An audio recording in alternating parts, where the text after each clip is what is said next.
this is Munson with Munson Music, and we're going to talk about how you play a song called Wicked Game by the Weeknd. And it starts out with this cool little bass line. If you wanted to kind of follow through that you go to the low E string on the 7th fret, and then we're going to be going to 5th fret on the low E string, and then 4th fret on the low E string, and then 3rd fret on the low E string, and then you kind of hear kind of a little taglet where you could go 3, 5 on the low E to lead back to that 7th fret on the low E. So we kind of have 7, 5, 4, 3, and then kind of a really quick 3, 5 to lead back to a B, A, G sharp,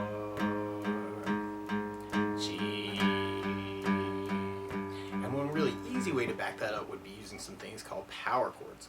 So you could kind of start 7th fret on the low E, and then 3rd finger on the 9th fret on the A string. That's kind of just a little 2-note chord. That's called a B5 power chord. And then for the A note, we could take that shape and then slide it down to 5th and 7th fret for an A5 power chord. And then for that 4th fret on the low E string, you may want to do 4 on the low E and then hold on to that 7th fret on the A string. I call that E3/G sharp, but what it means is kind of an E note is the root, E, F, G is kind of a 3 or a 3rd, so it's kind of a G sharp and an E note together. I call that E3/G sharp. G sharp's the bass note, that's what the slash notation means. And then from there we'd be going to a G5 power chord, kind of 3rd on the low E, 3rd finger on the A string on the 5th fret. And then for that quick GA, you may want to kind of back that up with the power chord idea too.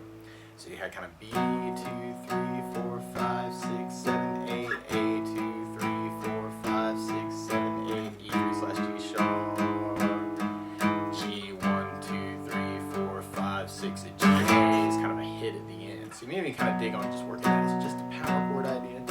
B, A, E3/G sharp, G,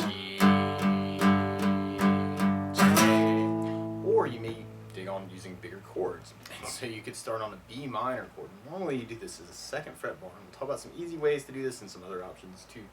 Normally you do this 2nd fret bar, 2nd finger on the B string 3rd fret, 3rd finger on the D 4th, and the pinky on the G 4th fret. And if you strum all those together, that sounds a B minor chord and it sounds really, really sad. Now you may also dig on lifting off the pinky and making that a B minor 7. Or another way to play B minor 7 is kind of 1st finger on the A 2nd, 2nd finger on the high E 2nd, 3rd finger on the high E 2nd. Digging on that for the B minor. Or you may dig on 1st finger on the A 2nd, 2nd finger on the G 2nd, 3rd finger on the B 3rd, pinky on the high E 3rd. Would be another option for the B minor. Or if you lift off the pinky of that makes it a B minor 11. Or what I was really digging on is kind of some E root bar chords, where you could do this as a 7th fret bar, 3rd finger on the A9, pinky on the D9. So it's kind of a B minor. Or you could lift off the pinky and make it a B minor 7. Or you could add in the pinky on the B10 for the B minor 7. And then for the A, you may want to back that up with an A major chord by doing 1st finger on the D 2nd, 2nd finger on the G 2nd, 3rd finger on the B 2nd. Big party on the 2nd fret. It's kind of an A major. Or you may dig on lifting off the 3rd finger and making that an A sus2. Or adding in the pinky on the B 3rd for an A suspended chord and kind of saying some stuff around the A. Or if you're digging on the bar chord idea, you can do this as a 5th fret bar, 2nd finger on the G 6th fret, 3rd finger on the A7, pinky on the D7. Kind of working that for the A major. And then from the A, you could back up that G sharp note with an E major chord by doing 1st finger on the G 1st fret, 2nd finger on the A 2nd, 3rd finger on the D 2nd. If you strum all those together, the beautiful sounds of E major. Randomly on E's in general, I like kind of taking the pinky and adding them in on the G string 2nd fret, making that an E suspended chord and kind of saying some stuff. Or you may dig on lifting off the 3rd finger and making it an E7. Or you may dig on taking the pinky of the E7 and going to the low E 4th fret to get that G sharp bass note in. Or if you're digging on the bar chords, you may want to do this as a 4th fret bar, 2nd finger on the B 5th, 3rd finger on the D 6th, pinky on the A 7th fret. Kind of working that for your E major, and then that way you got your G sharp in the bass. So it's kind of a C major shape, moved up to 4th fret. Kind of dig on that. And then from there we'd be going to a G major chord. And normally you do that first finger on the A second, second finger on the low E third, third finger on the high E third. And if you strum all those together, all the beautiful sounds of G major. Now you may also dig on putting the third finger on the B third, pinky on the high E third. Kind of working that for the G. Or if you're digging on the power chord or the bar chord idea, you could do this as a third fret bar, second finger on the G fourth, third finger on the A fifth, pinky on the D fifth. Kind of working that for the G. So you can kind of dig on kind of working it through those with kind of that down count idea. Kind of D minor, A major, E major, G major, and maybe even throwing in that G A is kind of a big hit at the end. So you can make it really thick that way. Or you could use a strum pattern. And one of my favorite strum patterns for a 4/4 like this is down, down, up, up, down, up. So we took the B minor and just tried that a lot. You'd have down, down, up, up, down, down, down, up, down, down, down. Now the weird part is if you want to get in that G A hit at the end, you may want to do the G with a down, down, up, down, and then hit the A on the last up stroke of that strum pattern. So you have the B minor,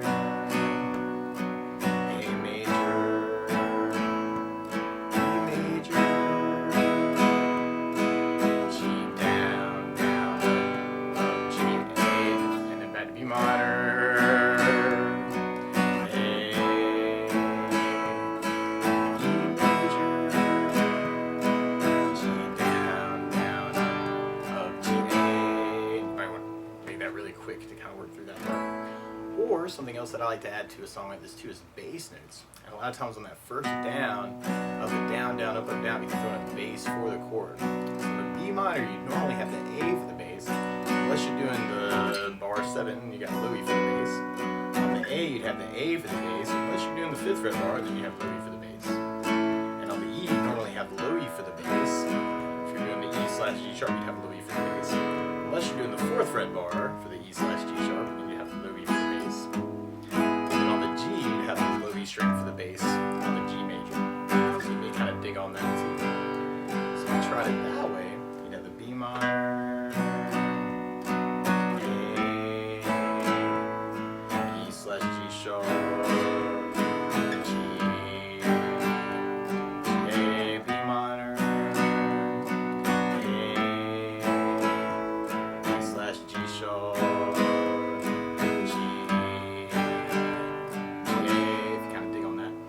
for myself, what was feeling really good through the tune is something called a 16th note strum pattern. And what I mean by that is if right now, if you're tapping your foot at the beat, we're kind of dividing that beat into 2 parts with our down, down, up, down, up.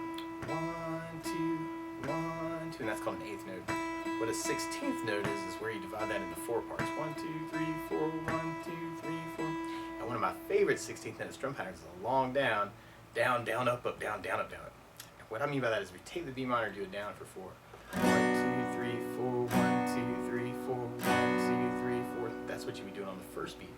Then on the second beat, you do it down on 1, down on 3, up on 4. So we're going 1, 2, 3, 4, down, down, down, down, down, down. And then on the third beat, you do it up on 2, down on 3s. 1, 2, 3, 4, 1, up, down, 1, up, down, 1, up, down. And then on the last beat, you be going down, up, down, right along with the 1, 2, 3, 4. Down, down, down, down, down, down. So all together, you got down, down, down, down, down, down, down, down, down, down, down, down, down, down, down, down, down.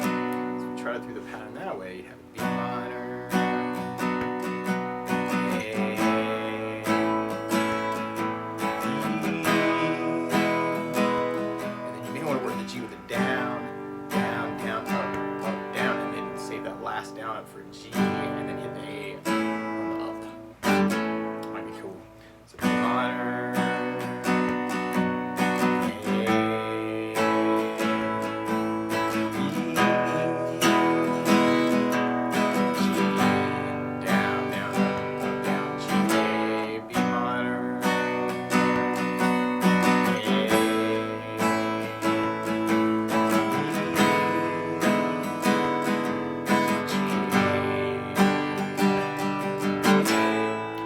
if you're digging on the basses, you could add basses to that, and you can make it a bass, down, down, up, down, down, up, down, or a bass, bass, down, down, up, down, down, up, down, or a bass, bass, down, down, up, bass, down, up, down. So if you try it through it that way, you got that B minor,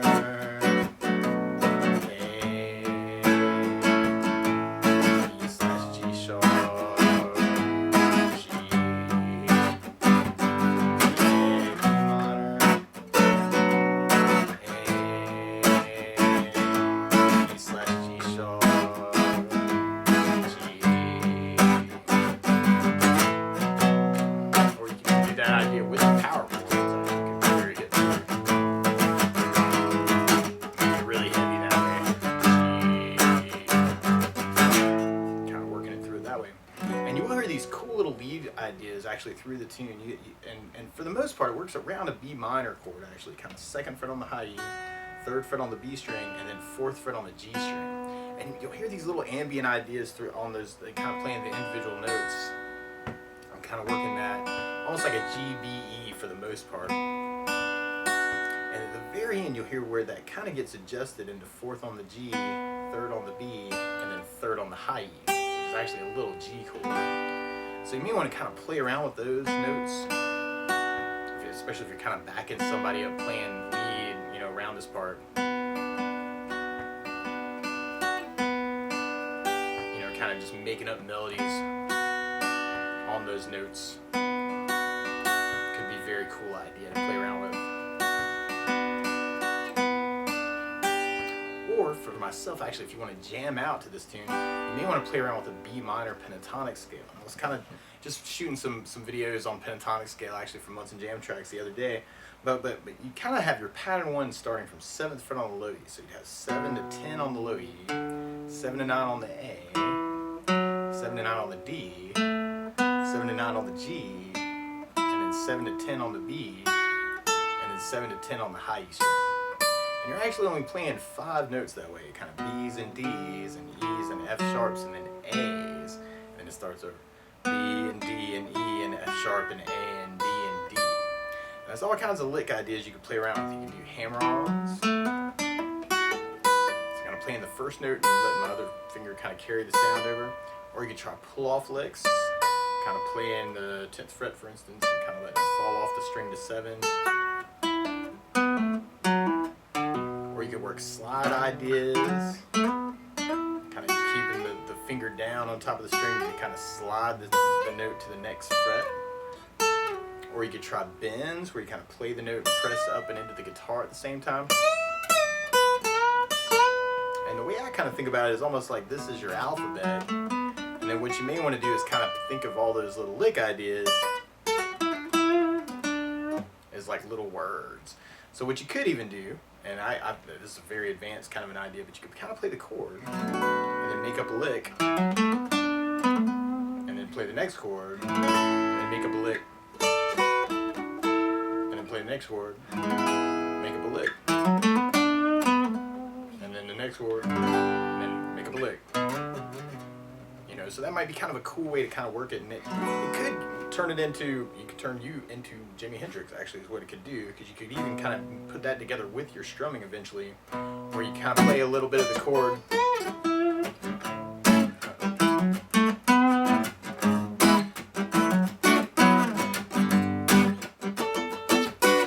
So the idea is kind of like you're playing a little rhythm part, and I'm just doing bass, bass, down, and then going into a lick. Bass, bass, down. Lick. So